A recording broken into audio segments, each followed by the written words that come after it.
सुनो साथ जी चले, भजो राज श्यामा श्री प्राणनाथ, सखी जीवन हमारो है। श्री महामती कहे साथ जी, भया चर्चा का मत, अब तुम सुनियो चित दे, लाल आगे आए बैठे बिना तकत, लाल आगे आए बैठे बिना तकत। और दूसरे अंकुर तैसी आवत बुध, 30 वास्ते राण की कछु न भई सुध, कछु न भई सुध। और दूसरे अंकुर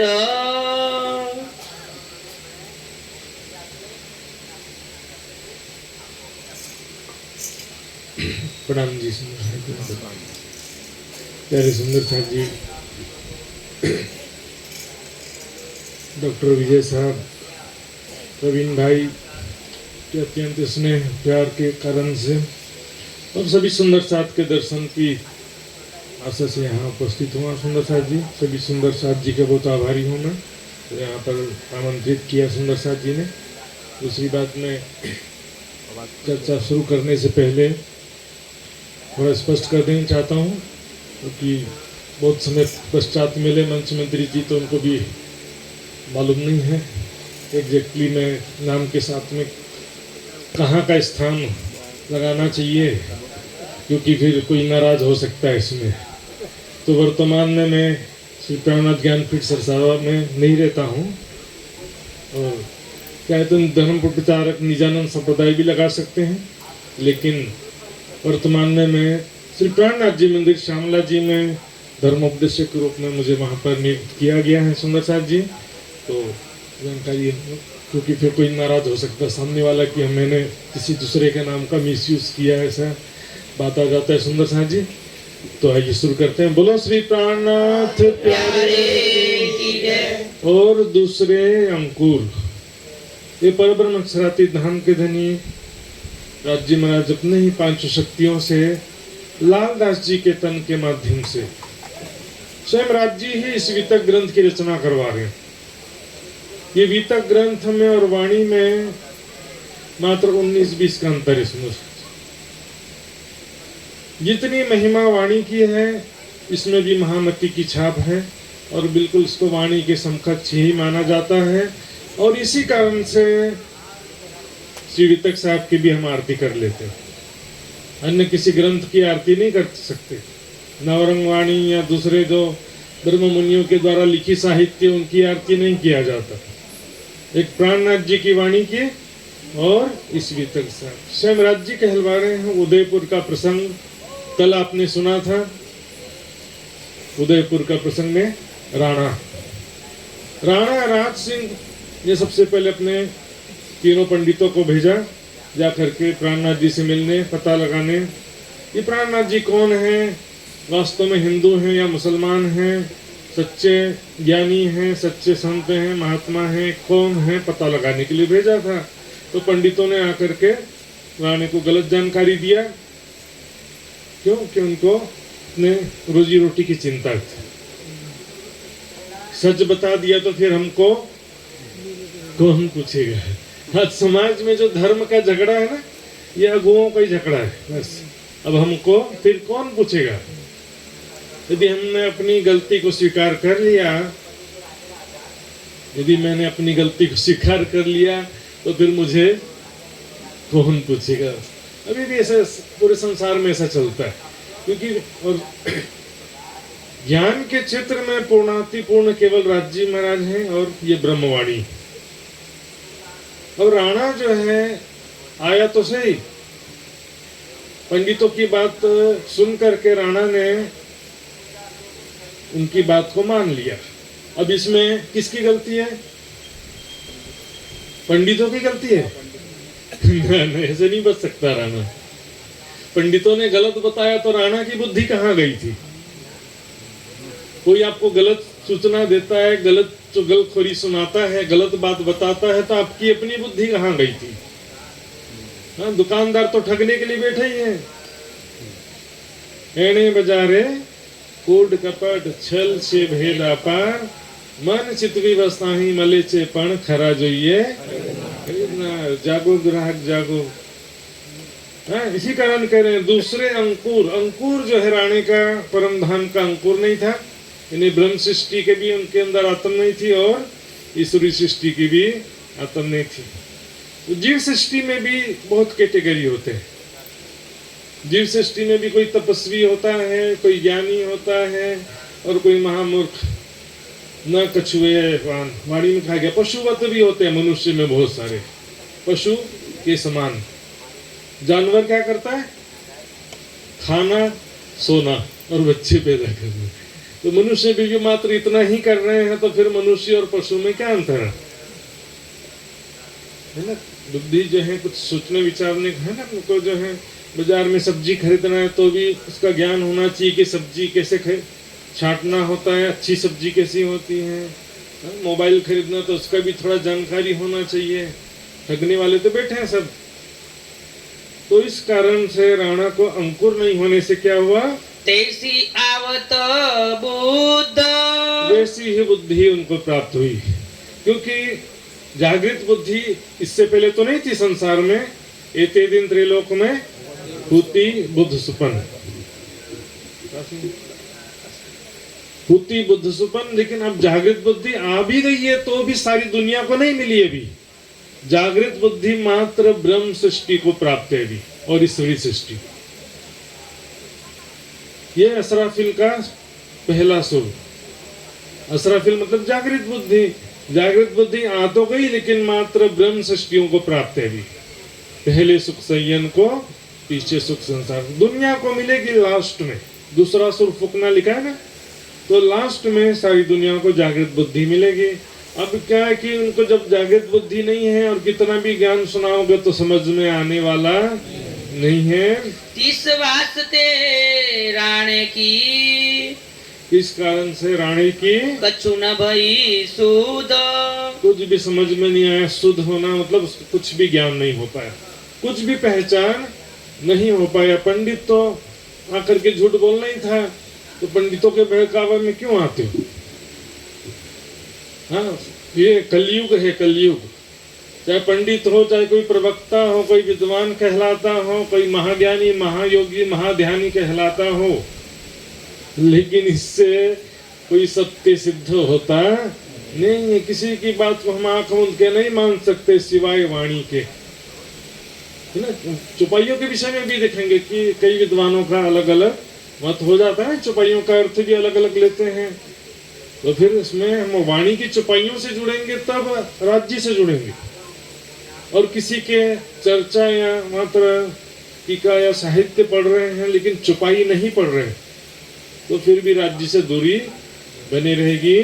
योग करते एक दिन राणा चला ताल पर। इस प्रकार एक दिन राणा ताल की तरफ भ्रमण कर रहा था और इसी समय श्री जी भी सुंदर साथ के साथ में, पुरुष सुंदर साथ के साथ, मात्र कुछ पुरुष सुंदर साथ के साथ में उदयपुर के ताल में चल पड़ते हैं।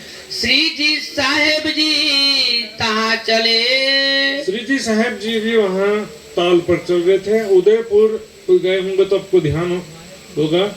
उदयपुर शहर से बाहर एक कई ताल है, बहुत बड़ा तालाब है, तो उस एरिया का नाम ही है उदयपुर का ताल।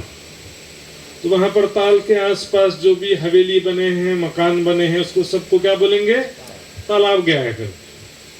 तो उदयपुर के ताल में सिटी से कुछ दूर था, कम से कम 8-10 किलोमीटर दूर। महिला सुंदर साथ को वहीं रखा और पुरुष सुंदर साथ श्री जी साहब जी के साथ में चलते हैं उदयपुर का ताल। श्री बाईजी रहे साथ खातर। श्री बाईजी राज जी और महिला सुंदर साथ यहीं रह गए उदयपुर में। तहाँ जाए एक हवेली में, वहाँ उदयपुर के ताल में जाकर वहाँ पर एक हवेली ले लिया रहने के लिए। डेरा किया तीत, वहीं पर रहने लगे। लोग आवे चर्चा को। अब यहाँ गए थे कि विशेष उद्देश्य से, अब पता चलेगा वहां पर गए क्यों थे और केवल पुरुष सुंदर साथ को लेकर क्यों गए थे, अब आगे की चौपाई में पता चलेगा। वहां पर अब उसी प्रकार से वाणी चर्चा होने लगती है, लोग सुनने के लिए आने लगते हैं। हुआ आनंद बड़ा ईत, यहाँ पर भी आनंद होने लगता। यहाँ वहां से मतलब नहीं, आनंद किसमें है? चर्चा में, धन धनी की बातें सुनने में आनंद होता है। इन समय अवगुण साथ के, ये उद्देश्य था। अवगुण साथ के, सुंदर साथ के अंदर कुछ अवगुण देखा श्री जी ने। अवगुण जो है, यहाँ पर कौन से अवगुण की बात चल रही है? सभी अवगुणों की बात नहीं चल रही है। यहाँ पर विशेष रूप से कुछ अवगुण देखा और श्री जी को बिल्कुल अच्छा नहीं लगा। हिंदू मुसलमान, ऊंची जाति नीची जाति, गरीब सुंदर साथ अमीर सुंदर साथ, कितना भी दिखावा कर लो लेकिन बैठेंगे तो पता चल जाएगा ये अमीर है या गरीब है, ऊंची जाति नीची जाति, हिंदू मुसलमान। और जो सुंदर साथ आए थे औरंगजेब के वहां पर कैद से, और वहां से दिल्ली से आए थे सुंदर साथ, तो इतने दिन तक मुसलमानों के बीच में रहे और मुस्लिम वेशभूषा धारण करके भी रहे। तो क्या के दिखे, हिंदू आज भी देखेंगे जो कट्टर हिंदूवादी लोग होते हैं ना, उनको बड़ा एलर्जी रहता है। और खास तौर पे जो पवित्रता का बड़ा ध्यान देते हैं, दिखावा करते हैं पवित्रता का, तो उनको क्या होता है कि बड़ी आपत्ति हो जाती है। तो नहाते नहीं हैं, अशुद्ध रहते हैं, मुसलमान लोगों के विषय में जो धारणा है, तो उसके कारण से सुंदर साथ के बीच में भी मतभेद की दीवार आ गई।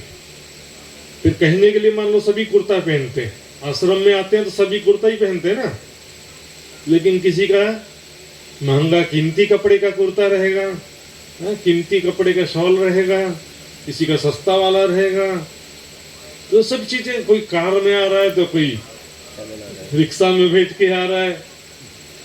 तो ये जो सुंदर साथ के बीच में दीवार है, इसको दूर करना बहुत जरूरी था। इसका हिसाब लेने लगे कि मैं कैसे सुंदर साथ के गुणों को दूर करूं। ताको लेने लगे हिसाब, तब सबका हिसाब मैंने विश्लेषण करने लगे। सब साथ पर खंडनी, जोर हुए इनके बाब। इस विषय में सब सुंदर साथ के ऊपर बहुत खंडनी करने, सबको बहुत फटकार लगाया श्री जी ने चर्चा के माध्यम से। कि परम धाम से कौन आया? ब्राह्मण आया परम धाम से, कि क्षत्रिय आया, कि वैश्य आया, कि शूद्र आया? अभी भी देखेंगे कई जगह में ये बोलेंगे इस जाति के इधर के सुंदर साथ इस जाति के हैं, इधर के सुंदर साथ उस जाति के हैं। सबसे पहले मैं आश्रम में गया तो वहां पर मेरे से पूछे कि आप कौन सी जाति के हो। तो ये सुंदर साथ में अभी भी वो दीवार गई नहीं। मुझे तो पता भी नहीं चलता, और मैं इस बात कौन किस जाति का होता नाम से मुझे पता भी नहीं चलता है, क्योंकि इस विषय में मैंने कभी विश्लेषण और खोजबीन किया ही नहीं, कभी देखता ही नहीं मैं। तो सुंदर साथ जी, एक जब तक आत्मिक दृष्टि नहीं आएगी, गीता में क्या कहा है? ब्राह्मण चंडाल और गाय और कुत्ते में भी एक समान बुद्धि रखते हैं ज्ञानी जन। क्या कुत्ते और गाय में भी एक समान बुद्धि की बात की जा रही है यहाँ पे? ये सबके अंदर आत्मा तो एक ही है ना। आत्मा मतलब जीव चेतना, ग्रंथों में जीव चेतना को ही आत्मा कहा जाता है। तो सबके अंदर जो जीव चेतना है, एक समान जीव चेतना है ना। अमेरिका का राष्ट्रीय पशु कौन है मालूम है? नेशनल एनिमल कुत्ता। हंसने क्या, तो वहां भी कुत्ता जो है, सभी प्राणियों को जीव की दृष्टि से देखो, एक समान आत्म दृष्टि से देखो। यहाँ तो राज जी हम सभी प्राणियों को देखो, अणु से हस्ती लो, दूसरे दुनिया के ग्रंथ भी सबके अंदर एक आत्मा की बात, एक चेतना की बात करते हैं। सभी प्राणियों के प्रति दया होना चाहिए, तब जाके हृदय आपका निर्मल और कोमल होगा, सॉफ्ट होगा। साफ दिल सुहागनी कभू न दिखावे क्यों। किसी भी प्राणी के प्रति भी आपको हिंसा की भावना है, छोटे छोटे चींटी को भी मारते हैं तो भी आपका हृदय निर्मल कोमल हो सकता नहीं। एक छोटे चींटी को भी नहीं मारना चाहिए, किसी पक्षी को, किसी कुत्ते को, किसी को भी जानवर को मारना नहीं चाहिए, तब जाकर के आपका हृदय निर्मल होगा। योग के 8 अंगों में से पहले अंग का नियम है अहिंसा। अहिंसा बहुत जरूरी है सुंदर साथ। तो सुंदर साथ में जो और भी जो है बड़े बड़े अवगुण हैं, यहाँ पर जाति पाति के नाम से हम देखेंगे जब तक के, तो परम धाम की आत्मदृष्टि कभी आ सकती। झंडा गाड़ो प्रेम का, चहो देश पियो पियो, ना जाने इस झुंड में कौन सुहागिन है। यहाँ तो बस बोलेंगे सुंदर साथ भी आपस में केवल यहाँ बैठे हैं ना, बस यहीं पर सुंदर साथ, आपस में प्रेम की बातें बस यहीं तक। और एक दूसरे के सुख दुख में कोई किसी का हेल्प नहीं करता, इसमें कोई किसी का मदद करता, व्यक्तिगत दुख में कौन मदद करता, बहुत कम करने वाले होंगे। नशा जी मंदिर तक केवल सत्संग तक के धर्म नहीं होना चाहिए, हमारे निजी जीवन में भी तो होना चाहिए ना। जो मोमिन रखे मोमिन सो, जो तन मन अपना माल, सो अरवा नहीं अर्श की, ना तीन सिर नूर जमाल। तेरा माल, मेरा समान तेरा समान, ये सब राज्य का समान है। राज्य यही सुंदर साथ है, जहां जरूरत है वहां पर निकलना चाहिए इसमें। और भेदभाव, अलग अलग गुटबाजी, 4 लोग ने अलग ग्रुप बना दिया, इधर 6 लोग अलग मंडली बना दी है। व्हाट्सएप ग्रुप जैसे हर दिन बनते रहते हैं ना 50, वैसे सुंदर साथ में भी ग्रुप बनते जाते हैं। सुंदर साथ में ऐसा कभी भी गुटबाजी नहीं होना चाहिए। सभी सुंदर साथ आत्मिक दृष्टि से एक होना चाहिए। देख बदलाए सबन के, श्रवणी पहनाई कानन। अब सबको वेशभूषा बदला दिया। अभी क्या था कि जिसकी जैसी मर्जी थी वैसा कपड़ा पहन रहे थे, जिसको जैसा अच्छा लगता था वैसा ड्रेस पहनते थे। सबको अब सन्यासी, विरक्त, फकीरी वेशभूषा पहना। हिंदी में सन्यासी वेशभूषा बोलते हैं और उर्दू शब्द है फकीरी वेश। फकीरी शब्द उर्दू है ना। सन्यास का मतलब क्या होता है? सन्यासी वेशभूषा। सन्यास जब आदमी ले लेता है तो कपड़ा कैसा पहनता है, कैसे रहता है, जो हिंदू धर्म की मर्यादा के अनुसार। एक सन्यासी की वेशभूषा कैसा होना चाहिए? दूसरे शब्दों में विरक्त, जिसमें घर परिवार, रोजी रोटी कमाना, खाना, प्रॉपर्टी, जमीन सब छोड़ दिया। क्योंकि एक संन्यास आश्रम का जो नियम है, 4 आश्रम कहे जाते हैं ना मनुष्य जीवन के 4 अवस्थाएं। ब्रह्मचर्य आश्रम यानी विद्यार्थी जीवन, गृहस्थ आश्रम यानी वैवाहिक जीवन, तीसरा आश्रम वानप्रस्थ आश्रम और चौथा संन्यास आश्रम।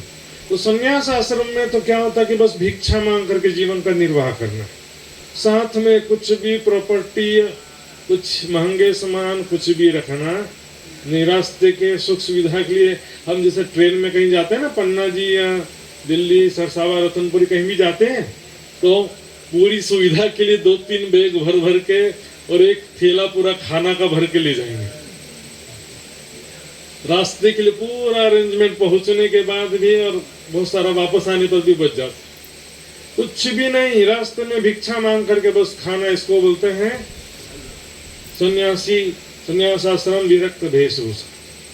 तो सुंदर साथ के अंदर जो भी अवगुण है, सबका आधार क्या है? मैं और मेरा, अहंकार।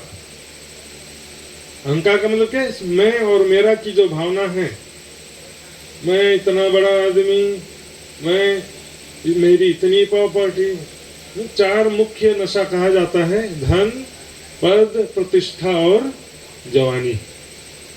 चार नशा कहा जाता है, किसी को धन का नशा, मेरे पास बहुत सारा धन है, मैं इतना बड़ा अधिकारी हूँ, प्रतिष्ठा, मेरी इतनी प्रतिष्ठा है। और जवानी का नशा, जो जवानी के समय में मनुष्य को संसार बहुत ज़्यादा आसक्ति होता है उस समय सांसारिक सुखों के प्रति। तो मैं और मेरा की भावना दूर करने के लिए जरूरी था संन्यास आश्रम। सुना था जी, इंसान कुछ भी सेवा भी कर ले, लेकिन भीख मांगना, भिक्षा मांगना मर जाने के बराबर होता है। मर जाए लेकिन भिक्षा मांगने बोलोगे तो नहीं मांगते। कई संप्रदाय वाले भिक्षा मांगने का भी अभ्यास कराते हैं साधना में, लेकिन उससे जो एक्चुअल भिक्षा का उसमें नहीं होता, क्योंकि मुझे मालूम है कि मैं तो टेम्परेरी एक दिन के लिए भिक्षा मांगने का प्रैक्टिस कर रहा हूँ। मेरी तो प्रॉपर्टी सुरक्षित है, परिवार रिश्तेदार वाले हैं, सब हैं। सही का भिक्षा मांगना और भिक्षा मांगना एक दिन का जमीन आसमान का अंतर होता है। सुंदर साथ को बिल्कुल भी सारे अवगुण दूर करने के लिए ये कदम उठाया था। और साज सब फकीरी सो दिया हाथ मोमिनो। फकीरी साज यानी संन्यास आश्रम की जो जरूरत की सामग्री होती है। देखते होंगे ना रेलवे स्टेशन में ठंडी के महीने में, बीबी के समय में, तो साधु महात्मा लोग घूमते रहते ना इधर उधर। उनके हाथ में बस वो ठंडी के मौसम में कंबल एक्स्ट्रा होगा और एक थैला में ही थोड़ा बहुत जो सामान रहेगा, कम से कम जरूरत की सामान। सामने कोई लुटेरा भी आए तो लूटने के लिए कुछ ना हो, तो कुछ होगा तो कोई लूटेगा ना। जब कुछ होगा ही नहीं फकीरी सामान, तो ऐसा रहता है कि कोई बोलेगा कि जाओ यार खाने दो, कुछ है ही नहीं इसके पास में। तो फकीरी वेश जो है, कम से कम जरूरत में जीवन यापन करना, इसको बोलते हैं फकीरी वेश वस्तु। यहाँ पर इतना सारा सुख सुविधा का सामग्री इकट्ठा कर रखा, फिर भी कम पड़ जाता है। कूलर, एसी, पंखा, सब प्रकार का खाने पीने के सामान, फ्रिज, सब प्रकार की सुविधा जिन्हें, मिक्सर, ग्राइंडर सब रख दिया। खाना बनाने के लिए गैस, चूल्हा, पानी के लिए मोटर, सब टंकी, सब सुविधा कर दिया। कम से कम जरूरतें, जितनी आवश्यकताएं कम होंगी जीवन में, उतना दुख कम होगा। आवश्यकताएं कम करेंगे, जरूरतें कम करेंगे तो दुख कम हो जाएगा। और इच्छाएं तो कभी पूरी होने वाली, क्योंकि इच्छाओं का कोई अंत ही नहीं। एक इच्छा पूरी होगी, दूसरी 25 इच्छाएं, और सारी इच्छा किसी की पूरी हो सकती आगे ना। जरूरतें तो फकीर की भी पूरी हो जाती हैं, और इच्छाएं बादशाह की भी पूरी होती नहीं हो सकती। सुंदर साहब जी, रोए धोए राजी भये, नाच कूद हुए खुशाल।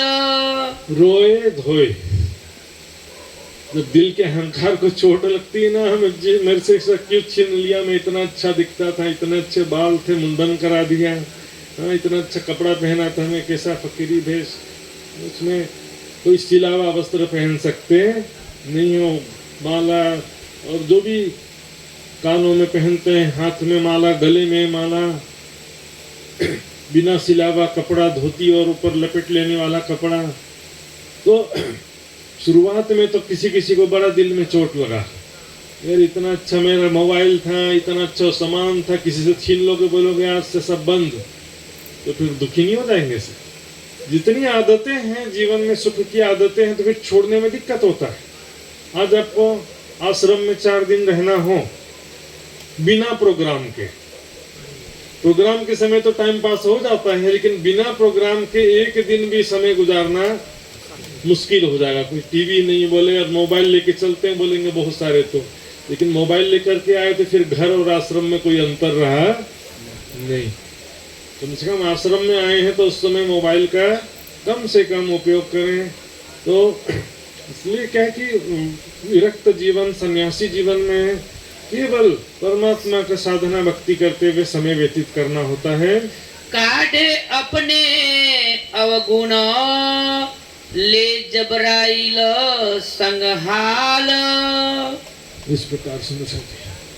जबराइल ने जोश की शक्ति, हम चितवनी में बोलते हैं ना, धनी का जोश मेरे अंदर आया, मेरी आत्म को लेके जा रहा है, ऐसा बोलते हैं। जोश की शक्ति करे वकेली उम्मत की, ऐसे कई चौपाई आता है। साफ रखे सबन को, पीठ न सके कोमल। जोश की शक्ति से हृदय निर्मल हो जाता है और विकार रहित अवगुणों से रहित हो जाता है। जोश की शक्ति जब आती है तो क्या होता है, हमारे अंदर से सारे विकार उस क्षण बिल्कुल निर्विकार हो जाएंगे। ये तो राज्य ने खुला छोड़ दिया, मैदान में जाओ माया में, इसलिए माया के विकार बार बार घुस जाते हैं। राज्य ने थोड़ा छूट दे दिया माया को। राज्य के लिए एक बिल्कुल कोई कठिन काम नहीं है विकारों से मुक्त करना, लेकिन राज्य माया दिखा रहे हैं ना। लेकिन राज्य जब जिस क्षण चाहेंगे अपनी शक्ति प्रदान करेंगे, सभी सुंदर साथ पूर्णतः निर्विकार हो जाएंगे। और अपने योग्यता से कोई निर्विकार हो सकता नहीं। सोचे कि मैं इतना बड़ा ज्ञानी, ध्यानी, योगी, तपस्वी, नहीं होने वाला। राज्य की मेहर के बिना कुछ होने वाला नहीं। इंद्रावती ने कहा, ये माया बहुत जोरावर हती, दूर करी मेरे प्राणपति।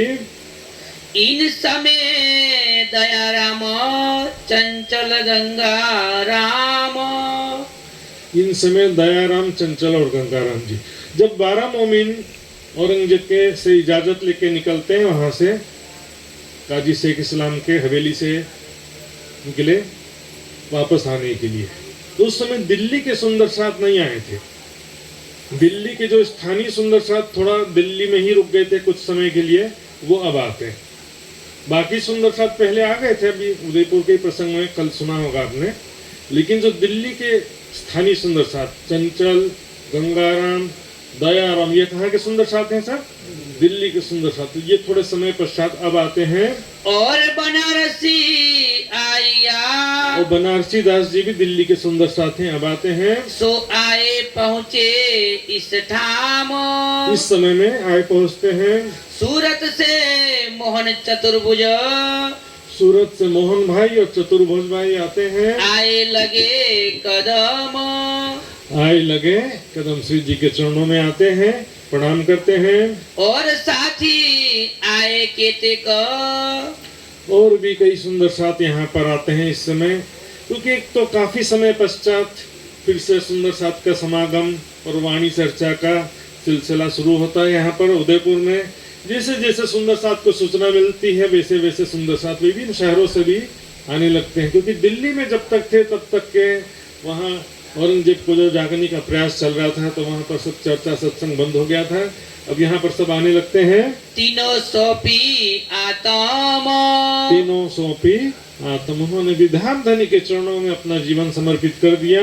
इन समय पठान सौदागर इनायत खान नाम, इस समय कुछ सौदागर पठान थे, यहाँ पर घोड़े पर गुजर रहे थे। उनमें से इनायत खान और खान, दूसरा मुराद खान, मुराद खान, ये कुछ लोग पठान थे। पठान मुसलमानों में एक जाति होता है ना, सारी मुसलमानों को पठान नहीं कहते हैं, पठान एक जाति है।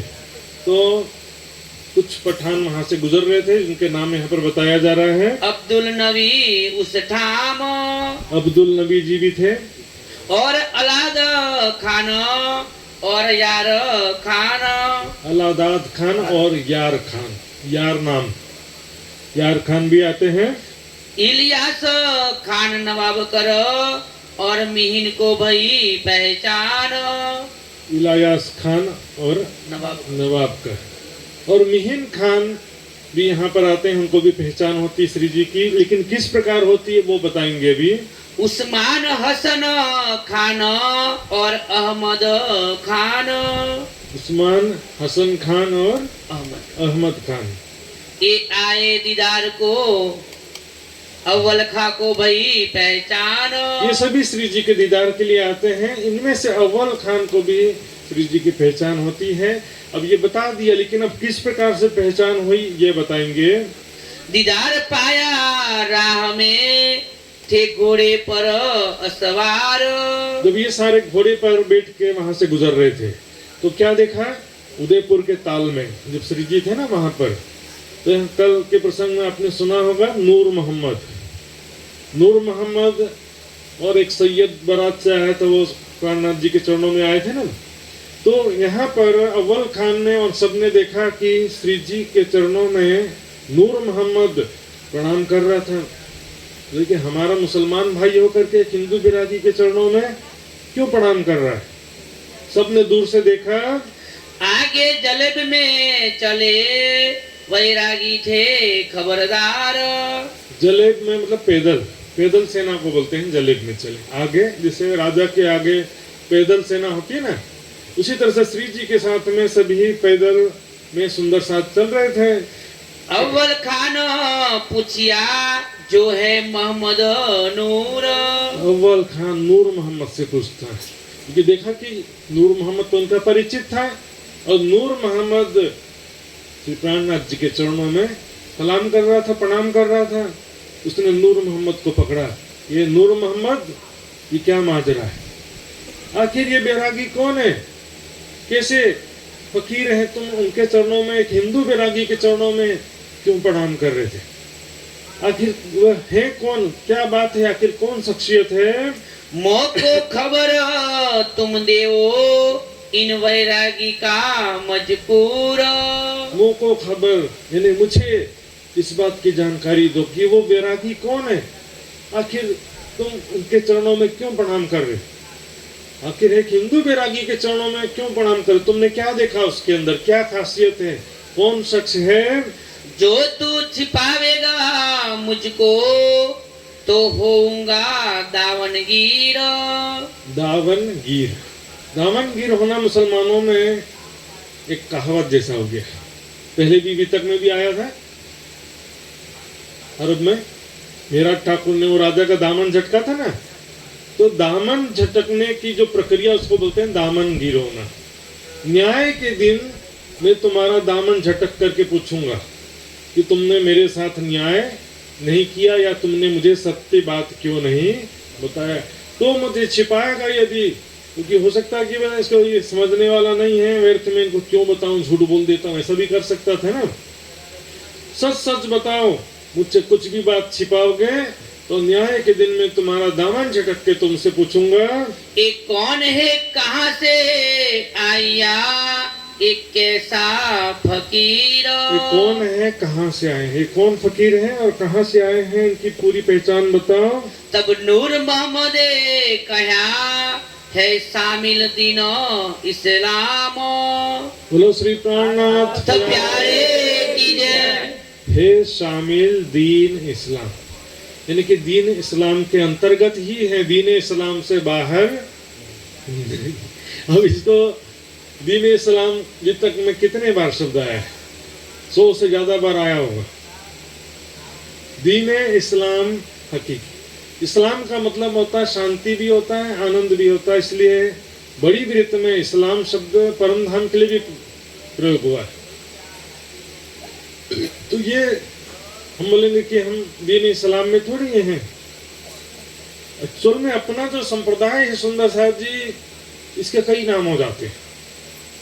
हिंदुओं के लिए निजानंद संप्रदाय, मुसलमानों के हिसाब से दीन इस्लाम, क्योंकि वास्तव में सच्चे हिंदू भी हम हैं। ग्रंथों के हिसाब से वास्तविक हिंदू हम हैं, लेकिन जाहिरी लोगों के हिसाब से हिंदू हम नहीं। जाहिरी हिंदुओं के जैसे हम हिंदू, इसी प्रकार जाहिरी मुसलमानों के समान मुसलमान नहीं है हम, लेकिन कुरान के हिसाब से सच्चे हम, उसका हकीकत और मार्फत का रहस्य जानने की वजह से हम सच्चे मुसलमान। हम मुसलमान का मतलब होता है ईमान वाले, इसका मुसल्लम ईमान, पक्का ईमान, दृढ़ विश्वास वाले। इसी तरह से बाइबल के हिसाब से हम सच्चे ईसाई भी हम हैं, लेकिन जाहिरी ईसाइयों के हिसाब से हम ईसाई नहीं है। सेकंड कमिंग ऑफ क्राइस्ट को मानते कि नहीं मानते? तो क्राइस्ट को मानने वाला क्रिश्चियन होता है ना, ईसा को मानने वाला सेकंड कमिंग ऑफ क्राइस्ट जो लिखा प्राणनाथ जी, उसके हिसाब से। तो यहाँ पर इसीलिए कहते हैं कि नूर मोहम्मद उनको समझा रहा है, किसको? अव्वल खान को, कि ये हमसे बाहर नहीं है। भले उन्होंने हिंदू वेशभूषा धारण किया है, हिंदू बैरागी हैं, लेकिन वो दीन इस्लाम के अंतर्गत ही है, दीन इस्लाम के बाहर नहीं है। है कलमा कुरान इन पे कमर बाधी दिन के काम। है कलमा कुरान, कलमा और कुरान दो शब्द है। कलमा जो है एक जरूरी नियम है मुसलमानों में।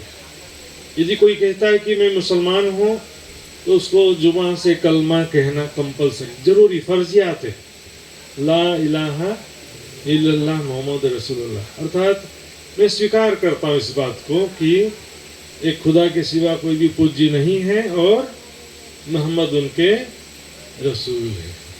तो कलमा का वास्तविक रहस्य ये जानते हैं और कुरान के भी वास्तविक रहस्य ये ही जानते हैं। ये जो जाहिरी तालीम दे के परंपरा से सारे काजी मौलवी बन जाते हैं ना, इमाम काजी मौलवी हाजी काजी सब बन जाते हैं, लेकिन वास्तव में ये तो एक परंपरा से ज्ञान का, मैंने सिखाया फिर उसने और आगे सिखाया फिर उसने और आगे सिखाया, रटंत वाला ज्ञान चले जा रहा है। ये तालीम परंपरा क्या है? इसने सिखाया फिर उसने आगे सिखाया, नया खोज कोई भी कर मालूम ही नहीं। और तारतम्य ज्ञान के बिना, जागृत बुद्धि के बिना कौन जान सकता है? तो कुरान के वास्तविक रहस्य यही जानते हैं। ये तो हकुल आकिन था सुनते ही लाया ईमान। ये है ब्रह्म सृष्टि का लक्षण, चाहे हिंदू तन में हो चाहे मुसलमानों के तन में। सुंदर साथ जी, सच्ची ब्रह्म सृष्टि का लक्षण है, हिंदू हो चाहे मुसलमान हो, कहीं भी हो कोई भी। लेकिन किसी किसी को तो समझा समझा के थक जाते हैं और पक जाते हैं। भाई ले लो सामान, अरे नहीं चाहिए, 20 रुपए का है 15 में ले लो, नहीं चाहिए फ्री में ले लो, तो भी नहीं चाहिए, लो भाई। जिसको जरूरत ही नहीं है तो क्या क्या करेगा वो? ब्रह्म ज्ञान, अब सड़क में चिल्लाओ कि ब्रह्म ज्ञान चर्चा हो रही है, सभी आ जाओ ब्रह्म ज्ञान सुनो, जिसको जरूरत ही नहीं है वो क्या सुनेगा? और यहाँ बैठ भी जाएंगे तो भी इसको कुछ समझ में आने वाला। राज्य के चरणों में या धर्म के चरणों में क्यों आए? कोई भी धार्मिक व्यक्ति किसी भी धर्म में क्यों आता है? माया को छोड़ करके भगवान के चरणों में क्यों आता है? एक्चुअल में आना चाहिए जिसके अंदर वैराग्य होता है, संसार जिसको अग्नि के समान लग रहा हो, वैराग्य हो, तो अपने हृदय का दुख दूर करने के लिए आते हैं। यहाँ पर आज जो दिखावे का संसार चल रहा है, यहाँ पर धर्म को भी, भगवान को भी उसने भौतिक सुख, सांसारिक सुखों के प्राप्ति का साधन बना दिया। इच्छा पूरी कर दो भगवान। अब ऐसे लोगों को सत्य ज्ञान सुनाएंगे तो कहाँ समझ में आने वाला? वाणी की पहली चौपाई क्या कहती है? हवे पहला मोह जलनी का हूं बात, केता दुख रूपी दिन ना। अब किसी को, बहुत सारे लोग ऐसा बोलेंगे, संसार को दुख रूप बार बार क्यों बोलते हो? जो है तो क्या करेंगे? चुपाई भी बार बार आ जाती है। झूठी जीनी जो दोजक, कहाँ लाग्यो तो है साथ, वितक में कई जगह आए दिखे, जय राम भाई सारा के प्रसंग में, और जगह जगह वाणी में, वितक में बार बार इस बात को क्यों रिपीट किया गया? क्योंकि हम जिस दौड़ में हैं उस दौड़ से बाहर निकलो। जो नौकरी, पैसा, मकान, अमेरिका जिसकी दौड़ में लगे हुए हैं सब लोग, वो मिल भी जाए तो जीवन में सुख शांति मिलने वाला है। बड़ी सरकारी नौकरी लग जाए, बड़े घर में शादी हो जाए, बड़ा सा मकान हो जाए, बड़ी सी गाड़ी हो जाए, अमेरिका का वीजा लग, किसी भी कंडीशन में वापस लौट के राज्य के चरणों में ही आना पड़े, और कहीं भी सुख शांति नहीं मिलेगा। सुंदर साची, भोग में रोग का सिद्धांत याद रखिए मुझसे। मैंने देखा जो सरकारी नौकरी लग गया सारे के सारे माया में डूब गए, राज्य की मेहर हो गई, बैठे बैठाए महीने का 50,000 60,000 मिलता है, तो क्या करे? बोले पैसा किस लिए कमा रहे हैं? होटल से मंगा मंगा के खाओ। एक गरीब आदमी दिन भर मेहनत करके घर का खेत का ताज़ा सामान, रोटी चावल दाल और सब्जी यही खा रहा है भर पेट, है ना। दिन भर मेहनत किया, भूख भी अच्छा लगता है। और शहर में सरकारी नौकरी वालों का क्या हालत है, कुछ मेहनत किया नहीं, भूख भी लगा नहीं ठीक से, होटल का सामान मंगा के खाएंगे तो फायदा किसका हुआ और नुकसान किसका हुआ बताओ। उससे अच्छा तो गांव वाले रहे ना, गरीब आदमी ज्यादा अच्छा रहा। ज्यादा सुख सुविधा में मनुष्य माया में डूब जाता। सुंदर साथ जी, ब्रह्म सृष्टि और सुखी दुखी का संबंध अमीर गरीब से नहीं है वास्तव में। कोई गरीब भिखारी भी होता है ना, उसकी भी संसारिक इच्छा कामना बनी रहती है। और कोई अमीर भी होता है, इसके अंदर में वैराग्य हो सकता है। राजकुमार सिद्धार्थ वैराग्य हो गया, सब छोड़ छाड़ के निकल पड़े। यहाँ पर बात है ब्रह्म सृष्टि की। ब्रह्म सृष्टि जो है, इस ज्ञान का एक शब्द सुनते ही सुंदर साथ जी बहुत ज्यादा ज्ञान, बहुत ज्यादा प्रमाण, बहुत ज्यादा चर्चा सुनाने की जरूरत होती नहीं होती। थोड़ा सा एक शब्द सुनते ऊर्जा सी नींदर, उसका नींद समाप्त, माया का नींद समाप्त हो जाता है। आया उत दीदार को कर दे अपनी पहचान। तब नूर मोहम्मद के साथ में अव्वल खान आते हैं श्री जी के चरणों में और अपनी पहचान बताते हैं। चाबुक अपने हाथ लेके मारत अपने अंग। जब श्री जी की चर्चा सुनते हैं और कयामत की निशानियां और आखिरुल इमाम मेहदी साहिब उज्जमा, इमाम मेहदी साहिब का प्रकटन, कयामत का समय, सारी बातें जब समझते हैं, सुनते हैं, तो उनको इतना ज्यादा ग्लानि होता, पश्चाताप होता है कि मेरा जीवन सारा व्यर्थ गंवा दिया मैंने। इतना जीवन, मुझे पहले आपकी पहचान क्यों नहीं हुई, मैं पहले आपके चरणों में क्यों नहीं आया, कहाँ माया में डूबे रहा, गलत कार्यों में लगा रहा। और इसी कारण अपने ही पीठ पर चाबुक मारने लग, जो घोड़े को मारने वाला चाबुक था वो अपने पीठ पर मारने लगते हैं। तब मने किया राजने आए बैठो हमारे संग। तो श्री जी उसको मना करते हैं, अपने शरीर को इस तरह से मत मारो और मेरे सामने बैठो, तो परम धाम की निर्मल आत्म हो। अब तो आ गए ना धाम धनी के चरणों में, अब कोई कमी रहेगी नहीं।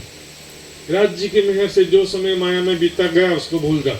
अब जो समय हमारे सामने है, अब आ गए ना, क्या कमी है। राज जी उचित समय में ही किसी आत्म को जागृत करते हैं, उचित समय में किसी के अंदर में वैराग्य उत्पन्न करते हैं।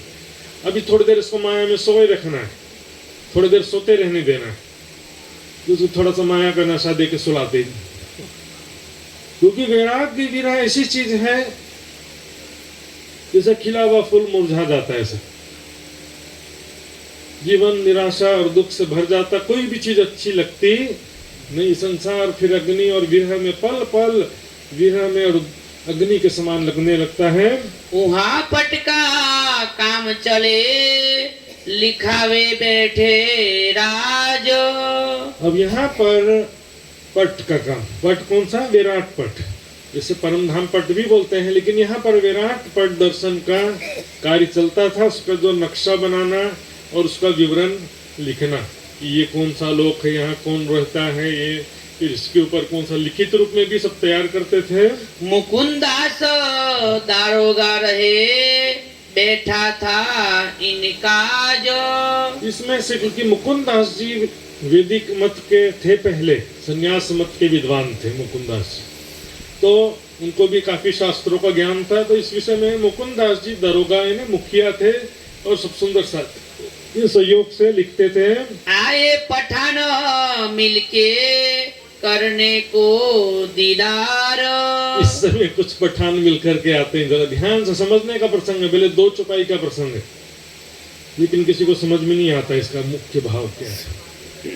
आए पठान मिलकर, कुछ पठान यहाँ पर आते हैं श्री जी के दर्शन करने। होने लगी चर्चा सवाल किया परवरदिगार। श्री जी ने उनको कुरान के सारे रहस्य समझाया, क़यामत की निशानियां और यहाँ पर हकीकत मार्फत का ज्ञान, सारी बातें समझाने लगे। हमारे तुम कहो कलमा रसूल का। यहाँ पर ध्यान से आप कहते हो कि आप मोहम्मद को और दीन इस्लाम को मानते हो, हमारे तुम कहो, तुम कहते हो कि आप भी हमारे ही दीन के हो, दीन इस्लाम के हम आए थे ना सिपाही, तो कलमा कहो, कलमा कहो अपने मुख से। देखिए ये कलमा कहने का क्या बड़ा महत्व है इसमें। 12 मोमिन भी जब औरंगजेब के दरबार में गए थे, औरंगजेब ने पूछा मांगो क्या मांगते हो, तो सबने सबसे पहले क्या बोला था, जुबान से कलमा चलाए, कलमा सबने बोला था ना। कलमा एक मुसलमान होने की सबसे पहचान है। मुसलमानों में जो 5 नियम होता है जो सभी मुसलमानों की जरूरी है, उसमें से एक नियम है कलमा। कलमा, नमाज, रोजा, हज, ज़कात। कलमा जुबान से कलमा कहना, ला इलाहा इल्लल्लाह मोहम्मद रसूलुल्लाह। उसके बाद में रोजा, नमाज, दिन में 5 बार नमाज और 1 बार 1 महीने की रोजा साल में, हज यानी जीवन में 1 बार हज करने जाना काबा मस्जिद में, और ज़कात यानी 40वां हिस्सा दान करना, आय का 40वां हिस्सा उनके हिसाब से। तो ये उसमें से जो है कलमा जो है सबसे जरूरी पहला नियम। जैसे मैं एक हिंदू का भी मुसलमान बनूंगा तो मुझे सबसे पहले जुबान से कलमा कहना पड़ेगा। कलमा का अर्थ क्या था, देखिए, ला इलाहा इल्लल्लाह। इल्लल्लाह में 2 शब्द छिपा हुआ है, इल्ला अल्लाह। इल्ला होता है के अतिरिक्त, अल्लाह के अतिरिक्त। एक परमात्मा के सबका मालिक एक है, एक परमात्मा के सिवा कोई दूसरा पूज्य नहीं है, और मोहम्मद उनके रसूल है। ये दोनों बात को मैं मानता हूँ, ये एक मुसलमान की पहचान है। तो अब वो श्री जी की परीक्षा लेने लगे। परीक्षा किसकी ले रहे हैं, वो पठान आए थे, किसको बोल रहे हैं, श्री जी को बोलते हैं कि आप जुबान से कलमा कहो तो हम मान जाएंगे कि आपकी बात को। फिर किसको बोल रहे हैं, सुंदर साहब को नहीं, स्वयं प्राणनाथ जी को बोल रहे हैं। तो हम होवे तुम्हारे एता चाहता था। तो हम होवे तुम्हारे, तो हम आपके चरणों में आ जाएंगे। अब एक बार अपना जुबान से कलमा कह दीजिए ताकि हमको विश्वास हो जाए कि आप भी हमारे ही मुसलमान भाई हैं, हमारे से बाहर नहीं है। जबराइल इन समय श्री जी को बैठा जोश। अब देखिए स्वयं प्राणनाथ जी को, स्वयं अब कुरान की भाषा में स्वयं अल्लाह बैठा सामने और उसको कह रहे हैं, स्वयं उनको कह रहे हैं कि जुबान से कलमा कहो। जाहिर दुल्हा छोड़ के ढूंढत मायने गूंजे, खोज तीनों की देख के हो तो चुम्बा मुझे। स्वरूप की पहचान करने के बजाय उनकी परीक्षा ले रहे कि जुबान से कलमा कहो तो हम आपको मान जाएंगे। इतना ज्ञान सुना रहे, तुमको पहचान नहीं हो रहा है। एक लाइन बोल देने से मात्र से कोई मुसलमान हो जाता है। तुम जो है ना अल्लाह की पहचान है ना मोहम्मद की पहचान है, तो सिर्फ कलमा कहने से तुम मुसलमान हो गए। अल्लाह जो एक है, जो उसके सिवा कोई पूज्य नहीं है, लेकिन वो अल्लाह कौन है यही नहीं पहचान है। फिर मोहम्मद उनके रसूल कह रहे, लेकिन मोहम्मद साहब की भी पहचान नहीं है। तो फिर यहाँ पर स्वयं श्री जी इसी स्थिति के अंदर श्री जी को अंदर बहुत जोश आ जाता है। मेरे मोहम्मद बीच में कौन आवे बड़ा अफसोस। मेरे और मोहम्मद के बीच में कौन आवे बड़ा अफसोस, बड़े अफसोस की बात है। अर्थात मैं ही मोहम्मद हूँ। मोहम्मद हकी सूरत शब्द सुना है नहीं, 3 सूरत, बसरी, मलकी, हकी, कही, मोहम्मद, 3 सूरत। ये 3 सूरतों का कहने का कारण क्या है? 3 अलग अलग व्यक्ति की बात नहीं है इसमें। वे लोग 3 सूरत का अर्थ 3 अलग अलग व्यक्ति समझ लेते। 3 सूरत मतलब मोहम्मद साहब, मतलब मोहम्मद के द्वारा धारण किया गया 3 तन। इन उम्मत भाइयों वास्ते मोहम्मद आए 3 बार आना। तो कुरान के हिसाब से श्री जी क्या है? मोहम्मद ही हैं। मोहम्मद हक्की सूरत का मतलब भी वही मोहम्मद होता है। मोहम्मद के दो तीन नहीं होते हैं। हक्की सूरत मोहम्मद अलग है और बसरी मोहम्मद अलग है, ऐसा नहीं होता है इसमें। वाणी की चुपाइयां देखेंगे सुंदर साथ जी, दो चार ध्यान से सुनिए। पहले कब्र से मैं उठूं मेरे भाइयों की खातिर। मोहम्मद साहब ने कहा कि सबसे पहले मैं तन धारण करूंगा आखिरत में मेरे भाइयों की खातिर। और राज्य तो वहां भी थे, यहाँ पर भी है। सिर्फ राज्य को मोहम्मद नहीं कहते। मोहम्मद और मोहम्मद एक ही शब्द है। मोहम्मद द शब्द है ना, द को तुर्की में ता बोल देते हैं। आप लोग क्या करते हैं गुजराती में, सा को हा बोल देते हैं ना। सवार सांझ को क्या बोल देंगे थे, खवार हांझ बोल देते हैं। तुर्की में द को त बोल देते हैं। हस्तलिखित स्वरूप साहब में कई जगह मोहम्मद शब्द है, मोहम्मद शब्द नहीं। तो मोहम्मद एक ही शब्द है। मोहम्मद शब्द केवल राज्य को नहीं कहते हैं और केवल आत्मा को भी नहीं कहते। राज्य के 5 शक्ति से युक्त इंद्रावती आत्मा को महामती कहते हैं ना। इसलिए कहा इन उम्मत भाइयों वास्ते मोहम्मद आए 3 बार आना होता है। इसको कोई 2 अलग अलग नहीं है। कुरान के हिसाब से समझिए, कुरान और हदीसों के अनुसार इमाम मेहदी का वैल्यू नहीं है उतना। दिल्ली के प्रसंग में आया था ना, कई जगह आया कि ये मैंने अल्लाह का रसूल देखा, क्योंकि इसमें कुरान हदीसों के अनुसार मोहम्मद साहब की महिमा सर्वोपरि है। मोहम्मद साहब के हाथ में ही सारा पावर होगा अंत में। वो ही सबको दोजख से छुड़ा करके जन्नत में दाखिल करेंगे, दोजख से छुटकारा दिलाएंगे। केवल मोहम्मद साहब के हाथ में सारा पावर होगा। वही सिफायत करेंगे। सिफायत का मतलब सिफारिश भी होता है। वही जिसको ब्रह्म ज्ञान प्रदान करेंगे वो उसको दोजख से छुटकारा मिलेगा और जन्नत यानी कि परम धाम का सुख मिलेगा। यहाँ पर इसलिए कहे जा रहे हैं कुरान, जैसे हिंदुओं के हिसाब से हम कह सकते हैं ना कि कृष्ण के अंदर जो परमात्मा की शक्ति थी वही यहाँ पर अब प्राणनाथ जी के रूप में आई। उसी प्रकार से मोहम्मद साहब के अंदर जो शक्ति थी अरब में, वही शक्ति दोबारा आने के कारण से इसको मोहम्मद की हकी सूरत का अलग अलग शख्सियत मत समझो कुरान के हिसाब से। तो मेरे और मोहम्मद के बीच में कौन आ गया, तुम कौन होते कि हम वही हूं, मैं सामने खड़ा हूं। कुरान के हिसाब से हकी सूरत हूं मैं, मोहम्मद का ही दोबारा आना कहते हैं इसको।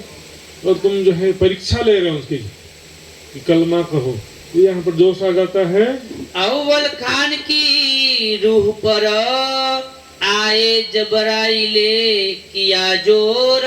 इस समय सामने अव्वल खान थे, तो क्या होता है ना, मुसलमान लोग भी वो झगड़ा करने का स्वभाव जो होता है, तो सामने अव्वल खान जो थे वो भी इस मुद्दे पर खड़े हो गए कि तुम लोग ज्यादा मुसलमान बनते हो या मैं भी मुसलमान हूं। जुबान से सिर्फ कलमा कहने से कोई मुसलमान नहीं होता है। न खुदा की पहचान न उसके रसूल की पहचान बिना पहचान के न विश्वास सिद्ध होता है। विश्वास मतलब ईमान। कुरान के हिसाब से बिना ज्ञान के पहचान के ईमान भी सिद्ध नहीं होता है और प्रेम भी सिद्ध होता है। क्योंकि जिसको जानते ही नहीं उसका प्रति विश्वास लाया हूं, बोलो कि ईमान लाया हूं, जानते ही नहीं तो ईमान किस पर लाए हो फिर निराकार कर देते हैं। बेचुगुन निमुन वगैरह जो निराकार निर्गुण जो कर देते हैं शब्द, वापस स्वरूप की पहचान नहीं होने से वो शब्द तो है लेकिन उसको दुनिया में ही घटा देते हैं कि कण कण में खुदा का नूर है। अनल हक यानी कि मेरे अंदर भी खुदा का नूर है, तुम्हारे अंदर भी खुदा का नूर है ना। अनल जो हिंदुओं में अहम ब्रह्मास्मि बोलते हैं उसी को अनल हक कह देते हैं।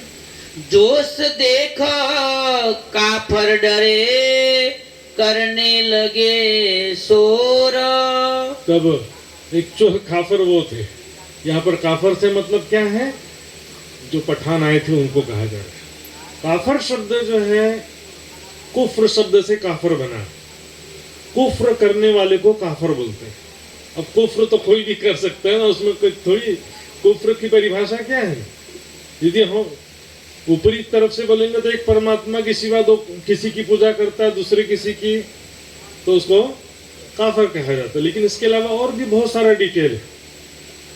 हमारे दिल में एक राज्य के सिवा कोई भी चाहना, दुनिया की ख्वाहिश है, तो वो भी कुफ्र है।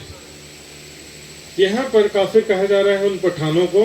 वो पठान जो आए थे वो देखते हैं कि यहाँ तो सब लोग हमारे विरोध में हो गए हैं, तो डर करके जाते हैं। तब उठ खड़े रहे, विदा मांगी सबन। तब वो पठान जो आए थे उठकर खड़े हो गए, हमें जाने दीजिए, इजाजत दीजिए, कर निकल गए। घरो जाए शोर किया, लगे निंदा करने मोमिन। यहाँ तो माफी मांग के निकल गए, लेकिन वहां जाकर के फिर अपने जो मुसलमान भाई, दोस्त, मित्र, परिवार, रिश्तेदार थे, उनके बीच में जाकर के शोर करते, सबको झूठी झूठी बातें फैलाते हैं कि पता नहीं एक हिंदू बैरागी था और उनके साथ में इतने सारे मुसलमान भाई थे, और उनको सबको लेकर के हमारे ऊपर जोर दिखाया, उन लोगों ने हमसे झगड़ा किया, इस तरह की बातें फैलाते हैं। एक दिन किरंतन में राणा आया करण दीदार। अब राणा चला था ना, ताल में पहले जो छुपाई आई थी उसका लिंक यहाँ से। यहाँ पर एक बार राणा आता है, उस समय यहाँ पर सुंदर साथ वगैरह किरंतन का गायन कर रहे थे, जो उदयपुर में ताल में हवेली लेकर के बैठे थे, वहां पे सुंदर साथ कीर्तन गा रहे थे। उसी समय राणा पहुंच गया। मोह छिपाए टाड़ा रहा, देखा रास लीला बिहार। मोह छिपाई ठाड़ा रहा, क्योंकि वो पंडित लोगों ने जो भड़का दिया था, उनके तो मुख भी नहीं देखना, पाप लगेगा ऐसे करके। लेकिन दूर से खड़े खड़े देख लेता हूँ, पाप पास नहीं जाऊंगा, ऐसा हालत है। उनका चर्चा मत सुनना, उनका किताब मत पढ़ना, वहां मत जाना, उनको मत बुलाना। किसको किसको रोकोगे, कब तक रोकोगे? भेड़ बकरियों को बंद किया जाता है। समझदार आदमी कभी इस बातों से रुकने वाला नहीं है। आज चिंतन का जमाना है, विवेकशील है, खुले विचारशीलता का जमाना है। आंख मूंद कर किसी की बात को मानना और किसी की बात को गलत बोलना, दोनों ही गलत होता है। चुल में देखें सुंदर साहब जी, हिंदू मुसलमान का भी जो झगड़ा है, ये भी लड़त भिन्न पाए भेद, बिना समझे ही दोनों भी झगड़ रहे, बिना ज्ञान के झगड़ा कर रहे हैं धर्म का नाम लेकर के। तो सुंदर साहब जी वास्तव में बिना ज्ञान समझने के बाद में फिर न धर्म का कोई झगड़ा रहता है, न जाति पाति का कोई झगड़ा रहता है। इतना ही था अंकुर, तेता लिया फल। तो कीर्तन तो सुना, बस इतना ही अंकुर था उसका। कीर्तन सुना, रासलीला का जो कीर्तन चल रहा था, रास ग्रंथ के कीर्तन गाते हैं ना, योग मायानो दे धरी ने, तो वो उसको देखा उसने, छिप करके सुना कि सुंदर साथ गा रहे हैं, ऐसा देखा उसने, बस इतना हो गया, बस वापस चल दिया। अरे भैया अच्छा लगा तो आगे आओ। तो समझ में आता है, वो पंडित जो तुमको ठग रहे हैं, उन्हीं की बात तुमको सच्ची लगती है, तो क्या करे बेचारा, जैसा अंकुर है वैसी बुद्धि है। आज्ञा थी तोलो रहा, बैठती थी आत्म निर्मल। आज्ञा, परमात्मा का जितना हुक्म है तो उसी हिसाब से उसने उतना ही लाभ लिया, उतना समय तक वहां पर रुका, उसके बाद वापस चल दिया, उतना ही फल उसको मिला। रास लीला का, भजन का, थोड़ा सा कीर्तन का सुख प्राप्त हुआ। इनों के दिल में शक रहे, लाया ईमान अव्वल खान। अभी ये सारे कट्टरवादी हिंदू गर्व से कहो हम हिंदू हैं, हिंदू के विषय में कुछ जानते ही ना हो तो भी, वास्तव में हिंदू शब्द पूरे वैदिक पौराणिक किसी ग्रंथ में हिंदू शब्द आए ही नहीं है। हिंदू शब्द कैसे बना मालूम है? स्कूल के बच्चों को मालूम होगा 10वीं 12वीं के। सिंधु नदी के किनारे रहने वालों को सिंधु कहा जाने लगा। सिंधु नदी के जो किनारे रहते थे उनको क्या कहने लगे? सिंधु। और सा का हा हो गया, हवार हांजे। कहा हो जाता ना, सवार सांझ का क्या कर देते हैं, हवार हंस, तो सिंधु की जगह में हिंदू हो गया। वेदों में कोई शब्द ही नहीं है, ना पुराणों में कोई शब्द है कि हिंदू नाम का कोई शब्द ही नहीं है। सनातन शब्द है, आर्य शब्द है, इसलिए वो आर्य समाज बोलते हैं ना, इसलिए है तो वैदिक मत, फिर भी वो आर्य समाज प्रयुक्त करते हैं। हिंदू एक प्रचलन में शब्द आ गया है, लेकिन सुंदरलाल जी वास्तव में हिंदू शब्द का यदि अर्थ भी करें, हिनस्तानी सा दूरतानी, जो बुरे कर्मों से दूर रहता है उसको हिंदू कह सकते हैं। ये भी केवल संधि विच्छेद वाली परिभाषा है, लेकिन वास्तव में सिंधु नदी के किनारे रहने के कारण कहा था। अब इनको जो है हिंदूवादी जो कट्टर, हम हिंदू हैं, मतलब ये इनके पास मुसलमान लोग क्यों आते हैं, मतलब ये मुसलमान है जरूर, पंडितों ने सही कहा था। अब इनके पास दरबार में मुसलमान क्यों आते हैं? श्री जी के यदि हिंदू महात्मा है तो इनके चरणों में अव्वल खान क्यों आता है, नूर मोहम्मद क्यों आता है, और दूसरे मुसलमान भाई क्यों आते हैं? जरूर कुछ गड़बड़ है, जरूर ये मुसलमान है। आज भी देखिए पन्ना जी में गुम्मट जी मंदिर, वहां पर कोई मुसलमान वैसे तो नहीं आता है, लेकिन मुहर्रम के दिन तो ताजिया निकालते हैं ना, मुहर्रम के दिन, तो उस दिन मुहर्रम भी सारे मुसलमान नहीं मनाते, इसमें केवल शिया सूफी मनाते, सुन्नी लोग नहीं मनाते। तो जो वो मुस्लिम भाई होते हैं वो आते हैं, गुम्मट जी के सामने भी आते हैं, वहां पर भी अपना जो प्रदर्शन करना होता है, लाठी तलवार अंगारा जो भी हिलाते गोल गोल घुमाते हैं ना, वो सब करके चले जाते हैं। तो बहुत सारे हिंदुओं में भ्रांति हो जाता है कि ये तो मुसलमानों का दरगाह है, सब मुसलमानों का दरगाह, इस तरह का गलत फहमी हो जाता है। लेकिन दो मुस्लिम भाई आ रहे हैं और बाकी हिंदू भी तो आ रहे हैं, वो नहीं दिखाई दे रहे हैं, इसके मन में ऐसा संशय हो जाता है। 300 मस्करी करे भाई इनको पूरी पहचान, उनकी हंसी उड़ाते हैं अव्वल खान की। हाँ, एक हिंदू बैरागी को तुमने क्या मान लिया, एक हिंदू बैरागी के चरणों में जाते हैं ना। अव्वल खान का और दूसरे जो मुस्लिम भाई थे उनकी हंसी उड़ाने लगते थे। इन समय अमराजी वह पहले लाया ईमान, इस समय अमराजी भाई भी आते हैं जो पहले ही ईमान लाए हुए थे। राम सी गंगा के घर में रहे कछु इनको भई पहचान, गंगादास जी के घर में जो रहते थे राम सिंह भाई, वो भी चर्चा सुनने के लिए आते हैं, उनको भी कच्छुक भाई पहचान, कुछ पहचान होती है। और भोगी दास जो ये आया करन दीदार, यार सुंदर जी, पहचान होना भी देखिए सिर्फ ज्ञान सुनाने से पहचान हो जाए नहीं। अभी सुंदर साथ का जो स्तर में देखता हूँ सुंदर साथ जी, बहुत ही डाउन स्तर। नर्सरी और KG1 पहली क्लास के बच्चे को कैसे पढ़ाते हैं? A for एप्पल बोलो, ऐसा हालत है। और कॉलेज में कैसे पढ़ाते हैं? लेक्चर देंगे, थोड़ा बहुत कुछ लिखेंगे तो लिखेंगे, सुना लिखा तो ठीक, नहीं तो अपने घर जाओ, उसको कोई पढ़ी नहीं है, खोजते रहो, किताब खोजना पड़ता है, स्टडी करना पड़ता है। कॉलेज में कम सुनना और बड़ी बड़ी किताबें पढ़ना पड़ता है, तो समझ में नहीं आया तो अपनी तरफ से पूछना पड़ता है टीचर से। यहाँ तो सारे ब्रह्म सृष्टि बन गए सोच लेते हैं।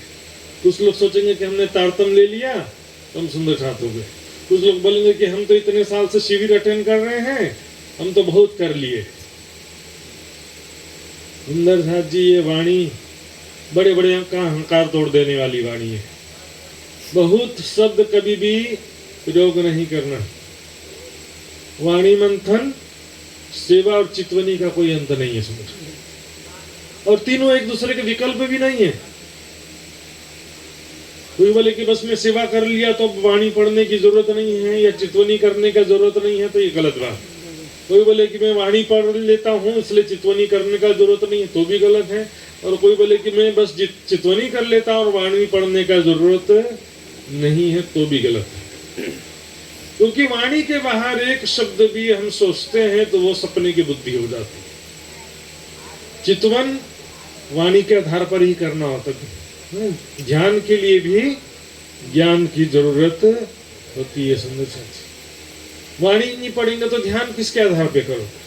ध्यान के पहले धारणा होता है, धारणा का आधार होता है वाणी, परिक्रमा सागर सिंगार। और सुंदर साथ जी, भूख लगता है ना, अच्छे से जोरदार भूख लगे ना, तो सूखा रोटी खाने में भी बड़ा मजा आता है। भूख ना जाने झूठी भात, और नींद न जाने टूटी खाट। यहाँ बैठे बैठे भी नींद आ गई। ज्ञान की तड़प ही नहीं है। बड़ा बड़ा ज्ञान सुना दो, ऐसा वैसा मार्फत हकीकत सब सुना दो। सामने वाले को कुछ लेना देना ही नहीं था, बस बैठा हुआ था, सार उठ के चला गया, उसको कुछ समझ में पड़ा ही नहीं। सुंदर साथ जी, पौष्टिक भोजन पचाने के लिए स्वाद होना जरूरी नहीं है, भूख होना जरूरी है। भूख होगा तब पौष्टिक भोजन खा सकते हो, पचा सकते हो। प्रोटीन डाइट, जो स्पोर्ट्समैन होते हैं ना, ऐसा पौष्टिक भोजन खाते हैं, प्रोटीन पाउडर, प्रोटीन डाइट, और बाकी लगे पेट में रोटी चावल भी हजम नहीं हो रहा है। भूख नहीं लगी है, रोज रोज रोटी चावल दाल सब्जी, परेशान हो गए, होटल से कुछ मंगाओ खाने के लिए। स्वादिष्ट भोजन चाहिए सबको। कैसा चाहिए? स्वादिष्ट। चर्चा सुनने में मजा आना चाहिए, यह है स्वादिष्ट भोजन। उसके बाद कुछ लेना देना नहीं, हम न वाणी से लेना देना है, ना जीवन में उतारना है, बस 1-1.5 घंटे का मनोरंजन। स्वादिष्ट भोजन कभी भी शरीर के लिए फायदेमंद होता नहीं है, और मनोरंजक चर्चा आत्म कल्याण के लिए कभी भी सहायक हो सकती नहीं। प्रोसीजर घुमा फिरा के वही होगा। यदि आपके अंदर विरह वैराग्य है, सेवा समर्पण है, तो ये वाणी के एक शब्द आपकी सुरता परम धाम पहुंचा देगी। भैरव सेठ ने क्या चितवनी किया था? 3 दिन के अंदर उसकी सुरता परम धाम का अनुभव किया उन्होंने, चर्चा सुनते सुनते। हाँ, वैराग्य विरह नहीं है, कुछ सेवा समर्पण करना नहीं, फोकट में कुछ मिलने वाला नहीं। पहले दाता हम भय गुरु को दिनों से, अपना जीवन में से कुछ तो त्याग करना सीखो सुंदर साथी। विरह वैराग्य सेवा समर्पण हो। परिक्रमा की चौपाई पढ़िए, चौपाई पढ़ते पढ़ते हमारी सुरता परम धाम में विचरण करने लगती है। वाणी में स्वयं राज्य चितवनी करा रहे हैं सुंदर साथ जी। नहीं तो आने जाने वाले तो बहुत सारे होते हैं। बीच आवे जाए सौदागर, वास्ते थानी फल को पर। प्राणनाथ जी के चरणों में भी बहुत सारे आते जाते थे, सबका कल्याण नहीं हो जाता सुंदर साथ जी। नाम का सुंदर साथ होने से भी नहीं होगा। आपके अंदर कितना वैराग्य है, विरह है, संसार अच्छा लगता है कि राज्य अच्छे लगते हैं, बोलेंगे कि दोनों अच्छे लगते हैं। कुछ लोग बोलेंगे कि संसारिक सुख भी अच्छा लगता है, माया का, और राज्य भी अच्छे लगते हैं। दीन लोया दुनिया दो पाइए ना एक ठोर, दोनों एक साथ ही मिल सकता नहीं है सुंदर साथ। कई सुंदर साथ बोलेंगे हम तो दिल से याद कर लेते हैं। कई लोग चुपाई बोलते हैं ना, दुख ना दीजिए, नहीं, दुख ना दीजिए देह को, वो तो दुख ना देवो है, दुख ना देवो फुल पांति। मैंने कहा दुख ना दीजिए शरीर को। एक चुपाई जो बहुत सारे सुंदर साथ को बोलते हुए सुना मैंने, ये शरीर को दुख मत दो, खाओ पियो मौज मस्ती करो। चुपाई का ऐसा अर्थ निकाला है, आगे पीछे चुपाई देखना नहीं है। अनावश्यक कष्ट नहीं देना कहा, लेकिन भौतिक सुखों में डूबने के लिए नहीं कह रहे हैं। यहाँ पर ये तक में आया था ना बड़ी पत्री में, खाने को पेट माफक चुपाई नहीं आई थी कि बड़ी पत्री में? खाने को पेट माफक, मन माफक नहीं। दुख बड़ो पदार्थ जो कोई जाने है, ताथे सुख को छोड़ के दुख ले सके तो ले। ध्यान फिर से सुनो, सुख को छोड़ के दुख ले सके तो जीवन में तप करो, त्याग, सेवा, साधना, कुछ राज्य के लिए भी कष्ट उठाना सीखे। समझ, दुनिया के लिए तो बहुत मेहनत किया, 25 साल तक पढ़ते पढ़ते पढ़ाई कंप्लीट, उसके बाद फिर पैसा कमाने के लिए सारा जीवन मेहनत करते रहे, केवल रोजी रोटी के लिए और भौतिक सुखों के लिए। राज्य के लिए भी कुछ थोड़ा तो मेहनत करना पड़ेगा, फ्री में कुछ नहीं मिलता। सुंदर साथ जी, परम धाम में फ्री में राज्य मिलते, परम धाम में राज्य का प्यार, राज्य का सुख, परम धाम में सभी सखियों को राज्य का प्यार सहज ही उपलब्ध है। संसार में नहीं होगा। सुंदर से, इस संसार में जो करेगा उसको ही मिलेगा। पहली बेस्त में क्या नाम से मैंने सुंदर साथ बन गया हूं तो क्या मैं पहली बेस्त में चले जाऊंगा? इति भी धन धन उति भी धन धन कौन होगा? जो कुछ सेवा समर्पण किया, जिसने लालदास जी के समान, छत्रसाल जी महाराज के समान, ऐसे सुंदर साथ के समान अपना जीवन जिन्होंने धन धनी के चरणों में पूरा समर्पित कर दिया, दुनिया की जरा से भी एक आशा नहीं रखी, बाकी सारा जीवन प्राणनाथ जी के चरणों में बिताया, अंतिम सांस तक के, और विरह में अंत में शरीर भी छोड़ दिया। सुंदर साथ जी, इस राह पर बहुत लंबा सफर है और हम कहाँ पर आराम से बैठे हुए हैं कि हमने मंजिल को प्राप्त कर लिया सोच करके। गलतफहमी में हम बस खो गए, हमने बहुत कर लिया सोच रहे हैं, लेकिन सुंदर साथ जी अभी तो बहुत पीछे हैं वास्तव में। दौड़ सको सो दौड़ियो आए, पहुंचिया अवसर फुरमान में फुरमाइया आया सो। दौड़ना है मतलब किस क्षेत्र में? वाणी मंथन में, चर्चिनी चितवनी में 25 पक्ष शोभा को समझना भी जरूरी है सुंदर साथ जी, क्योंकि 25 पक्ष की शोभा को नहीं समझेंगे तो ना शिवा पूजा समझ में आएगी, ना परिक्रमा ग्रंथ समझ में आएगा, ना सागर श्रृंगार, ना महामती जी के बड़ी हुए। बहुत सारा सुखों से आप वंचित हो जाएंगे चर्चिनी नहीं सीखने की वजह से। यहाँ पर डॉक्टर साहब बहुत प्रयास करते रहे हैं चर्चिनी सिखाने के लिए। तो सुंदर साथ जी, चर्चिनी एक बहुत ही जरूरी चीज है। मीठी लगी चर्चा पहचाना परवर दिगार। देखिए, चर्चा मीठी लगी, चर्चा सुन करके आनंद आए और पहचान हुई धामधनी। पहचान होना चाहिए सुंदर साथ जी। मीठी लगने के लिए मीठी खाना जरूरी नहीं है। मीठे भोजन स्वादिष्ट हो उसके लिए चीनी मिलाना जरूरी है क्या? स्वाद अपना अपना स्वाद होता है ना सबका। मैंने बताया ना, भूख लगने से सूखा रोटी में भी बड़ा स्वाद आता है। सुनो, ये वाणी सुन करके जिसको दिल में आनंद की अनुभूति हो, दिल में चोट लगे सीधे, तो समझो कि वो परम धाम की आत्म है। जो वाणी सुनते जिनको जोश न आया अंग, तिनको नसीहत जिन करो तो मुतलक नहीं मोमिन। श्री महामती कहे ए मोमिनो एक तालाब करो याद। महामती जी अर्थात राज्य की 5 शक्तियों से युक्त यहाँ पर आसबाई की आत्म कह रही है, फिर ये तालाब करो याद। ये उदयपुर के जो तालाब में जो ये बीतक हुआ था, ये जो प्रसंग हुआ यहाँ पर, जो जो घटनाएं हुई उसको याद करो। फिर कहो उदयपुर की जो बीतक बुनियाद। अब इसके बाद वापस श्री जी और जो भी पुरुष सुंदर साथ गए थे ताल में, वापस उदयपुर आ जाते हैं। वहां पर अब क्या होता देखते हैं। फिर वहां से आए उदयपुर, उतरे हवेली में। वापस आ जाते हैं जहाँ पर बाईजूराज जी और महिला सुंदर साथ थे। साथ सब आए मिल्या, सुख पाया मिलाप। सभी सुंदर साथ जो कि यहाँ पर थे, पहले उदयपुर में ही थे, सबको आनंद होता कि इतने समय पश्चात पुनः जो है श्री जी का दर्शन हुआ। सब सुंदर साथ वापस आ गए। इन समय गोवर्धन भट्ट सूरत से आया। गोवर्धन भट्ट, गोवर्धन दास, एक ही बात। तो गोवर्धन भट्ट भी जो है यहाँ पर आते हैं इस समय।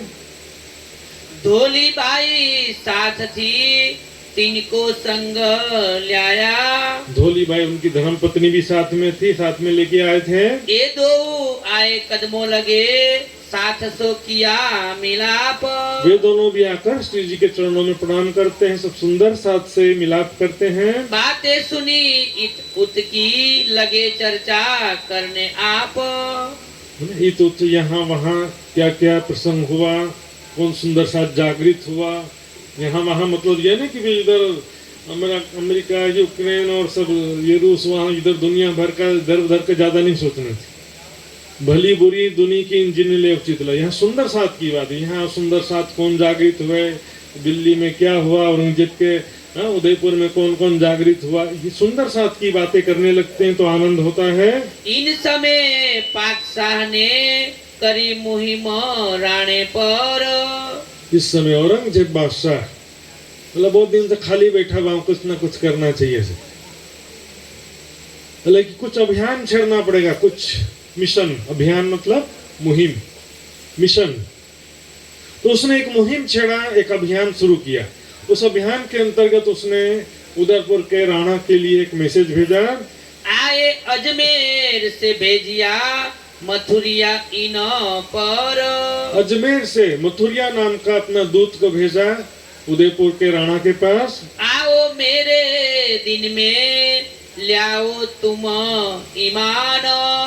आओ मेरे दीन में। मैसेज क्या था, सूचना जो था उनका, सूचना क्या है पहले बता दे रहे हैं। सूचना लेके गया नहीं है। सूचना क्या था, औरंगजेब ने ये सूचना भिजवाया था कि आओ मेरे दिन, उदयपुर के राणा तुम दीन इस्लाम को स्वीकार कर लो, लाओ तुम ईमान, और दीन इस्लाम पर ईमान ले आओ। 5 परगने देव तुम्हें। 5 परगने, परगने समझ लो तहसील, क्षेत्र, तुमको और मैं इनाम में दूंगा।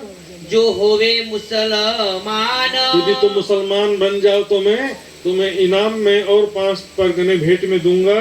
गरीबदास पुरोहित को आज्ञा करी 3। अब राणा ने, औरंगजेब ने मथुरिया को भेजा था। मथुरिया ने भी क्या किया, एक गरीबदास नाम के पुरोहित को पकड़ा। बोले कि ऐसा सूचना लेके मैं जाऊंगा तो मुझे सजा न मिल जाए।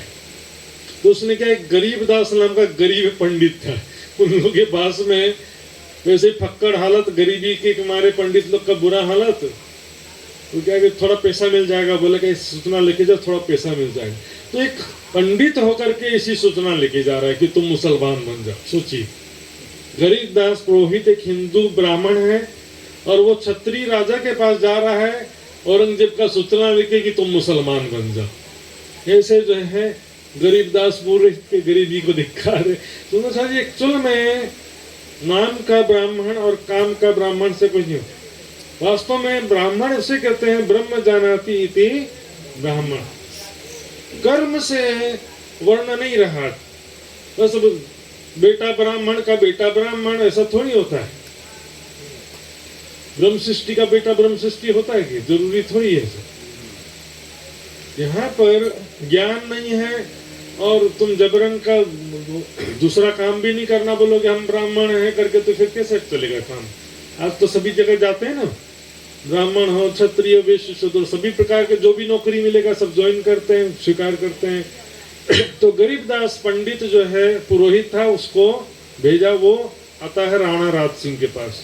सो ले गया राज सिंह पे कही कानो लाग कानन।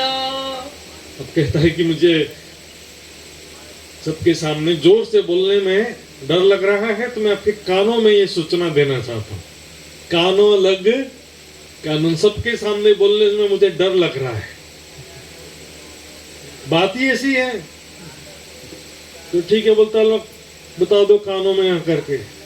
तो कानों लग कानन, कान में जैसे ही लग करके कहा, राणा औरंगजेब बादशाह ने कहा है कि तुम मुसलमान बन जाओ, मेरे दीन में आ जाओ तो मैं तुम्हें 5 तहसील दूंगा, नहीं तो फिर युद्ध करने के लिए तैयार हो जाओ।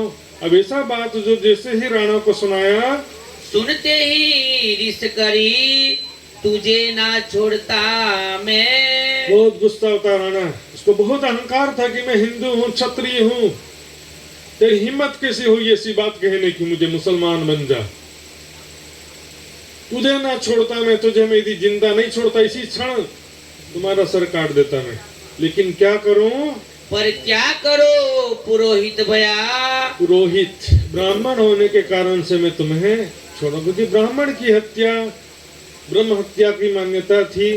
इस कारण से उन्होंने कहा तुझे मैं छोड़ता नहीं। तेरी हिम्मत कैसे हुई कि मुझे मुसलमान बन जा कहने की?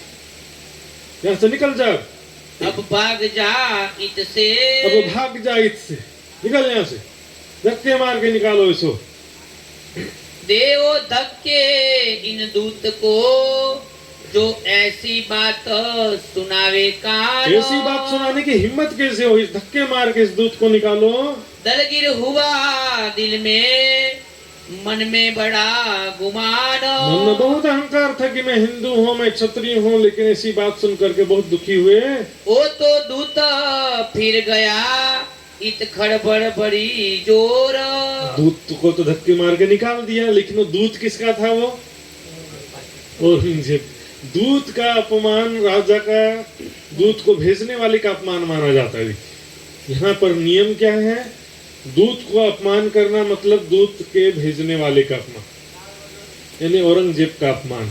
अब दूत तो चला गया, लेकिन यहाँ पर अब खड़बड़ मच गए, सबके अंदर जो है डर हो गया कि अब तो निश्चित रूप से औरंगजेब हमला कर देगा। अब क्या करें, कैसे बचें, कैसे निपटे इस परिस्थिति से? इन समय दज्जाल ने किया जो बड़ा शोर। सामने जो पंडित बैठे थे ना, राज पंडित, जो पहले भी बोलते थे श्री जी का दर्शन चेहरा नहीं देखना चाहिए, तो लोग बुरे बैरागी हैं, ऐसी बातें जो करते थे, उनके अंदर फिर दज्जाल आ गया और फिर से वो ऐसी बात कहने लगे कि राणा, मैंने कहा था वो जरूर उनके कारण से हुआ ऐसा, मतलब प्राणनाथ जी के कारण से, उन्हीं की वजह से, वो जरूर औरंगजेब के आदमी, उन्हीं की वजह से ऐसी परिस्थिति आ रही है। तब श्री जी साहेब जी कहलाया, हम रद बदल करे ईत। तब श्री जी साहब जी, प्राणनाथ जी को पता चलता है ये बात, तो सुंदर साथ को भेज के सूचना देते हैं, राजा से कहलाते हैं कि अब चिंता मत करो, आने तो हम उनसे बात करेंगे, हम उनको समझाएंगे। दूर नजीक पहुंचिया बखत रोज क्या मत।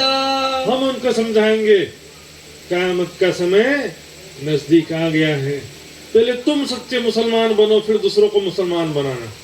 दूसरों को मुसलमान बनाने की बड़ी जल्दी है, लेकिन खुद पहले मुसलमान बनो, सच्चे मुसलमान। ये नाम से काम नहीं होता, कि नाम रखने से कोई नहीं हो जाता है। खुदा की, मोहम्मद की, आखिरत की, क़यामत की पहचाने दिल में दुनिया की ख्वाहिश है और कह रहे कि हम मुसलमान हैं, ठीक है नहीं? 72 हो रहे हैं। कहावत है इस विषय में, शायरी जैसा समझ सकते हो, लेकिन ये कहावत है।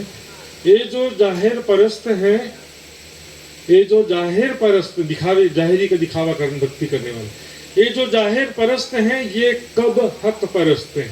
ये हक है ना, खुदा के सच्चे भक्त नहीं है, ये तो हूरों पे मर रहे हैं, ये सब हवा परस्त।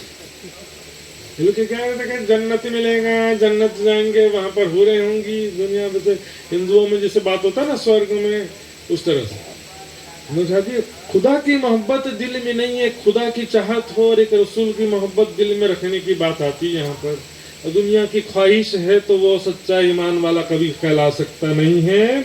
तुम कछु ना बोलियो रद बदल करे हम। औरंगजेब के विषय में आपको चिंता करने की जरूरत नहीं, हम उनसे बातचीत करेंगे। इन रात दिन की ए आवे तले हुक्म। बोलो श्री प्राणनाथ प्यारे की जय।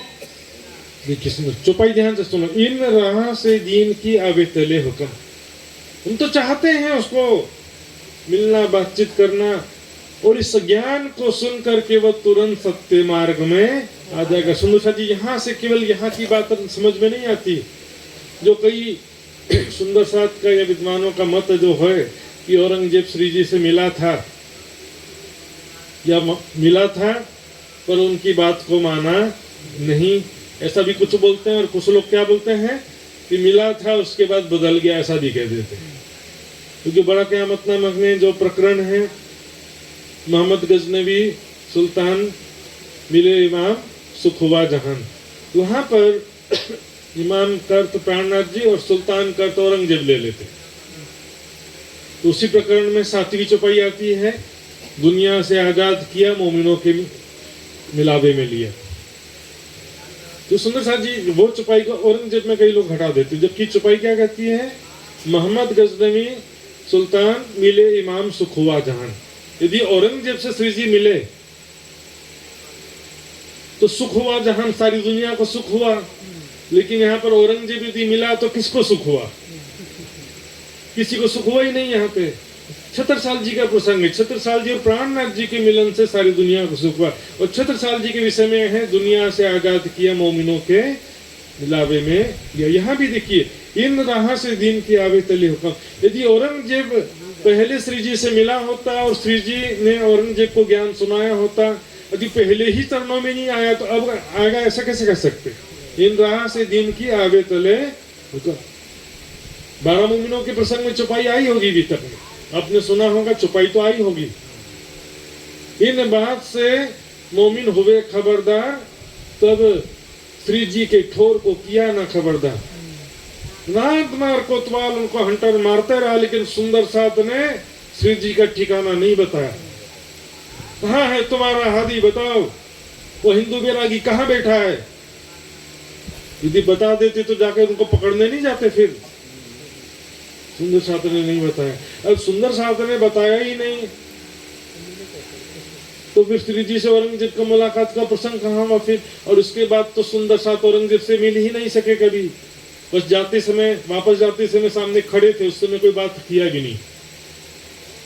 औरंगजेब ने भी फिर दिल से छूटी, सुंदर साथ से श्री जी से मिलने की आस वैसे ही छोड़ दिया। सुंदर साथ जी मुलाकात नहीं हो सका। सुंदर साथ जी औरंगजेब श्री जी का डायरेक्ट मुलाकात का जो बात है, केवल वृतांत मुक्तावली में जो आता है, लेकिन वृतांत मुक्तावली में सारा प्रसंग बदल गया। सुंदर वहां पर शॉर्ट में बताऊंगा मैं, वहां पर सारा प्रसंग ही बदल दिया। उसमें जो है कसाला, गुस्सा होना श्री जी का, बड़ी पत्री छोटी पत्री सब हटा दिया है। और 2 बार सुंदर साथ से औरंगजेब की ज्ञान वार्ता हुआ है, ऐसा दिखाया गया। पहली बार जब गुसलखाने प्रसंग में लालदास निर्मल दास जाते, उसमें भी औरंगजेब से मुलाकात हुआ, ज्ञान वार्ता हुआ, ऐसा बताया है। फिर दोबारा 12 मोमिन गए, तब भी ज्ञान वार्ता हुआ। कोई कोतवाल के हवाले किया, जांच पड़ताल कुछ नहीं है। सुनो, सब चेंज ही कर दिया है। इसलिए मूल भी तक के हिसाब से वो सारा प्रसंग वहां पर मान्य नहीं होता। सुंदर साथ जी यहाँ पर श्री जी संदेश भिजवाते हैं कि आप उसकी चिंता मत करना, आएंगे तो हम उनसे ज्ञान की बातें करेंगे, कहेंगे कि पहले तुम मुसलमान बनो, फिर बाद में दूसरों को बनाना। ये बात राणे सुनी, हम ऐसे नहीं पात्र। ये बात राणा ने जब सुना श्री जी का संदेश कि हम उनसे बातें करेंगे, तो राणा कहता है कि हम नहीं ऐसे गात्र, हम इतने सामर्थ्यवान नहीं हैं। जो रद्द बदल करे दिन की, ऐसी नहीं हमारे गात्र। हम जो है उससे धर्म की ज्ञान वार्ता कर सके, इतना हमारे ज्ञान की समझ भी नहीं है। और दूसरा, इसमें बहुत खर्चा भी होता है, उनके सारे फौज को और इनके सबके रहने खाने का अरेंजमेंट करना पड़ेगा। ये सब हमारे बस की बात नहीं है। हमसे बोझ पातशाहों का क्यों कर उठाया जाए। बादशाहों का, सैनिकों का बोझ जो है, उनका खर्चा, रहने का, खाने का, यदि ज्ञान वार्ता करने में तो कई दिन लग जाएंगे, तो सबके रहने खाने की व्यवस्था कहाँ से करेंगे? हम सुनत बात डरत है, ये हमसे न होए उपाय। हम तो बात सुनते ही डर रहे हैं कि जब कुरान की बातें कहाँ से करेंगे हम उनसे। हम जब ये बात हमको उपाय सही लगता, तब हजूर दज्जाल था, सो निंदा करने लगा जोर। तो वहाँ पर जो पंडित बैठे थे ना, फिर से शोर मचाने लग गए। हमने कहा था जरूर वो औरंगजेब के आदमी है, मुसलमान है, तब ऐसी बातें कर रहे हैं। हम आगे ही तुझसे कहीं, वे करने लगे शोर। हमने पहले ही कहा था कि वो मुसलमान है, औरंगजेब के भेजे हुए हैं। निकाल छोड़ो इनको, कोई कहे लूट ले वो तुम। कोई कहने लगा कि उनको नगर से निकाल दो, कोई कहने लगा कि उनको लूट लेते हैं। सब राणा सुनत है, पर कछु न किया हुक्म। राणा सबकी बात सुन रहा है, लेकिन कुछ भी आदेश नहीं दिया। राणा भीमसेन पासे था, इन सुनी बातें कान। राणा भीमसेन वहीं पास में उनका मंत्री साथ में खड़ा था, उसने कहा कि महाराज ऐसा आदेश ना देना, बिल्कुल अच्छा उचित नहीं है कि हिंदू राजा होकर के भले जैसे भी हैं हिंदू वैरागी हैं उनको लूट लोगे तो पूरे देश में हमारी बदनामी होगी। इन ठोर वैरागी लूट लेओगे तो हम होवे बदनाम। हमारा जो एक हिंदू राजा ने हिंदू वैरागियों को लूट लिया, ऐसी बदनामी हो जाएगी। भेज दिया कोतवाल को तुम विदा हो 4 दिन। भेज दिया कोतवाल, अपने कोतवाल को सैनिक को भेज दिया, जाओ उनसे कह देना कि 4 दिन के लिए यहाँ से हमारे नगर से कहीं दूसरी जगह चले जाओ। सब सुख समाधान हो वही फिर आइयो साधु जन। इस प्रकार आदर पूर्वक विनम्रता पूर्वक उनसे संदेश भिजवाया कि आप कृपया थोड़े समय के लिए किसी दूसरे जगह चले जाओ, दूसरे राज्य में। जब वापस सुख शांति हो जाएगा, औरंगजेब की सेना वापस चली जाएगी, तब वापस फिर से भले आ जाना। लश्कर चारों तरफों दज्जाले फैलाया चौफेर। लश्कर चारों तरफों, औरंगजेब की सेना ने तुरंत वहां दिल्ली से प्रस्थान कर दिया था और उदयपुर को शीघ्र ही चारों तरफ से घेर लिया। पावे न कोई निकसने बड़ा जो किया शोर। पावे न कोई निकसने, नगर से कोई भाग भी नहीं सकता था, ऐसी स्थिति होगी। सेना सभी प्रमुख रास्तों में, मुख्य रास्तों में सेना ने डेरा डाल दिया। अब नगर से कोई बाहर भाग जाए जल्दी से जान बचा करके, ऐसा भी संभव नहीं था। श्री जी साहेब जी ने विचारिया हुआ हमको हुक्म। तब श्री साहब जी ने विचार किया कि ये राज्य का ही हुक्म है, यहाँ से जाने का राज्य का आदेश, संकेत है कि यहाँ से शीघ्र निकल जाओ। ये आज्ञा है राज की, यहाँ से उठो तुम। आज्ञा कैसे आती, देखिए परिस्थिति भी राज्य की आज्ञा होती। जब हम कुछ करना चाहते हैं और सारी परिस्थितियां विपरीत हो जाओ तो समझो राज्य का आदेश ये नहीं है। यहाँ पर सारी परिस्थितियां विपरीत हो गई। कोतवाल भी कह रहा है कि जाओ, और औरंगजेब की सेना ने भी चारों तरफ डेरा डाल दिया। तब समझ गए कि राज्य का हुक्म है, यहाँ से तुरंत निकलना होगा।